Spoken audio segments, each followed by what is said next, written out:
你好，我係鄧強興。背景聽緊呢一個嘅歌曲，就係中國第一首嘅抗日歌曲。係啊，今日係2026年7月7日。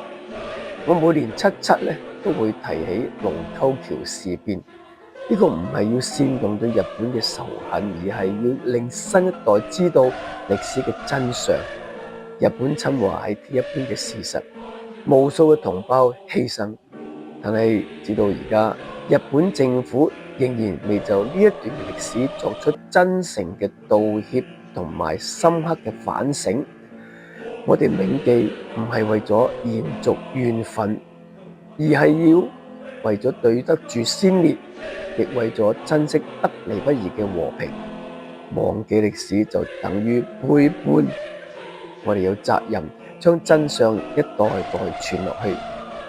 願世界和平，但歷史絕不可磨滅。